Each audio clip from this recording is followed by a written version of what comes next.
So a big component of what we're doing is on this DVD we're going to be looking at the open guard and using our butterfly hooks. So to help train your hooks, you have to think about how you're going to carry weight and how you're going to manipulate weight using your feet. One of the things that I'm going to do is we're going to do a butterfly lift.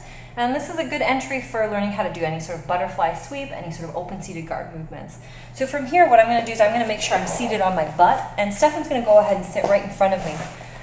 So the important thing here to keep in mind is that you want to make sure that your feet aren't relaxed. Your toes should be active, okay? So you're always pulling your toes towards your shin. You don't want to have them relaxed, or worse yet, ballerina toes. So when I look at my partner here, I'm going to go ahead and make sure that I have a slight angle. I'm going to scoot in, and I'm going to insert my hooks on the inseam, okay? I'm not going too far up towards the center, okay, of Stefan's pelvis, because if I do that, I center all of my power in the middle of his body. I want to think about spreading the power out with my legs, okay? So from here, my knees, I don't want them in, I don't want them too far out. I want to have them at a nice 45-degree angle to the floor.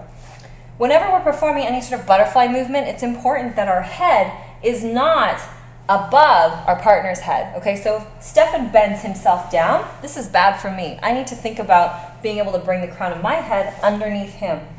As a result of that, in the gi, we're going to wrap around, grab your partner's gi or the back of their belt. If it's no gi, you can either go double underhooks or wrap your arms and do a grip behind the back. And from here, the idea is I'm going to scoop my butt in so I get underneath Stefan's hips.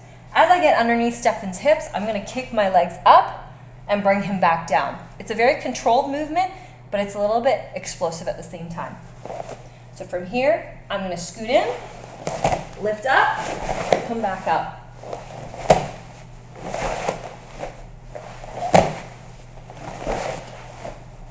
I just want to clarify there. I'm not helping her at all. That's all her. So how much of that momentum comes from your popping your hips in? Like if you start with your hips in tight, that'd be much harder, right? Yeah, it's really difficult. If you start with your hips too far out and you just think that you're going to pull your partner on top, it's not going to work. Stefan's base is really already over his feet. He's not moving. So the way I need to unbalance my partner is by using this timing and this momentum to scoop my butt underneath his hips. This is what's starting to bring him forward, right?